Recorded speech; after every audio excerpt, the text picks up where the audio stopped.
Welcome to the Academic Success Crash Course series, presented by the Office of Academic Skills at Washington College. Today's video is talking to professors, and we'll go into detail about how to address, communicate with, and build a professional relationship with your professors. In order to get the most out of your academics, communicate often with your professors. Believe it or not, they want to help you and watch you succeed. Sometimes professors can seem tough and like they don't care if you're struggling, but once you visit them and build that professional relationship, you'll realize they are more than willing to help you. When you visit with a professor, you can also get individualized feedback. If you're struggling in a class or not getting the results that you want, you can ask your professor what you're doing wrong. Sometimes you can't see the issue, but someone who knows the material and has helped many students before you can help. You can also learn different tips and tricks for studying from your professors. They had to learn this material as well, and they can share with you what worked for them. They've also helped many students before you, and have seen what works and what doesn't for other students. Lastly, one of the most obvious benefits of visiting with your professors is that you can ask questions. At some point in the semester, you're most likely going to want clarification on something, and they're the best person to ask. While anyone can talk to their professors regardless of college size, getting to know your professors is a huge perk on a small campus. At bigger schools, many professors don't even know all their students' names, but here, faculty can get to know their students well. This is beneficial because professors can see when students start falling behind or struggling in class, and they'll most likely reach out to the student to see how they can help. Professors here also build a strong sense of community. They may introduce you to their family, have class dinners, or arrange other activities that create a community environment so students feel more comfortable. Another benefit of having a solid relationship with your professors is that they can help you build a larger professional network. This can be very beneficial when it comes time to look for a job or internship. If a professor knows you're looking for an internship in a specific field, they may keep their eyes and ears open or reach out to old colleagues for opportunities. Lastly, professors are a great resource for letters of recommendation. Whether it's for an honor society, scholarship, internship, or grad school, you need a good letter of recommendation to help you stand out from other applicants. When a professor knows about who you are, your academic journey, and what you do outside of academics, it's a lot easier for them to write a glowing and personal recommendation. Now that the importance of talking to professors is covered, it's time to discuss how to actually build that professional relationship. Let's start with how to speak to a professor. Like any other professional relationship, you want to make a good impression. Avoid slang or foul language when speaking to a faculty member. You may also engage in small talk, such as asking how they're doing.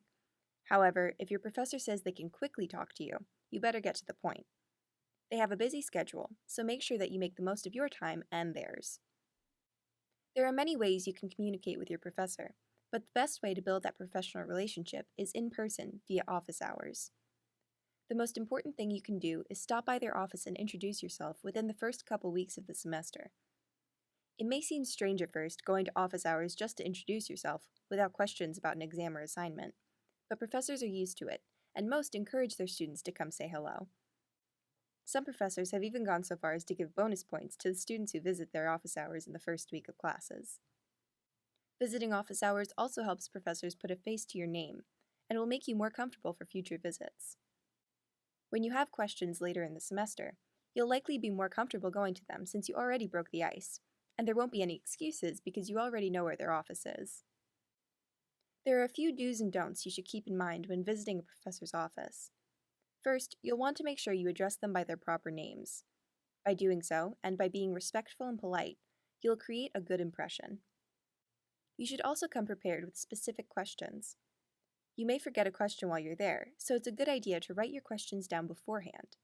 That way, you'll make sure you get all the information you need. You can even make follow-up appointments if you want to check back in, or need more time to review the material. Just make sure that before you leave, you thank them for their time.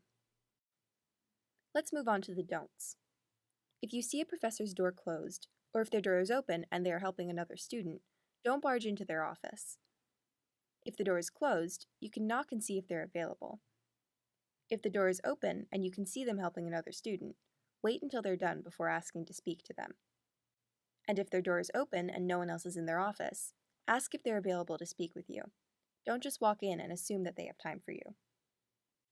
Another rule of thumb is that you should not be on your phone during a meeting. There may be some situations where you need your phone for things like notes or a calendar, but otherwise you should stay off your phone. This is just common courtesy. Moving on to another don't be afraid of feeling dumb.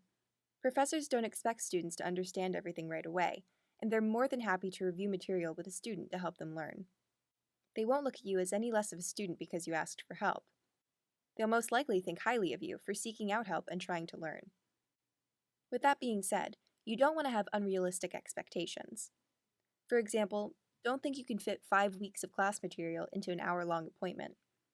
Instead, realize that you may need to make numerous appointments to go over that much material. That leads us into some common concerns students have. The first being, what if I need more help than what my professor can give me? If you visit with your professor and need more time to review the material than what your professor can give, you can always make an appointment with a peer tutor. Peer tutoring, in addition to visiting with your professor, is helpful for many students. The second concern students often have is, what if something comes up and I can't meet with them? If this is the case, just let your professor know as soon as possible, either in person or through email. Email is an important communication method to use when building a professional relationship, but there are some rules you should follow when using it. First, you'll want to make sure you're using your Washington College email. Second, you'll want to use formal language since it's a professional method of communication. And just as importantly, use a specific subject line that relates the message of your email. Let's look at an example email. Notice the greeting that addresses the recipient by their proper name. Next, the body paragraph is short and to the point. The student also makes sure to ask a specific question, such as, would you please be willing to go over my incorrect answers on Quiz 1 with me? Then, the student states that they are unable to attend office hours and instead proposes times on Tuesdays and Thursdays when they're available. The email is closed by thanking the professor and signed with the student's name. If you follow this example when writing to a professor, you'll communicate with a professional and appropriate manner. To summarize, meeting with your professor is a huge advantage that should be utilized. By doing so, you can build a professional relationship that may be beneficial to your future schooling or career.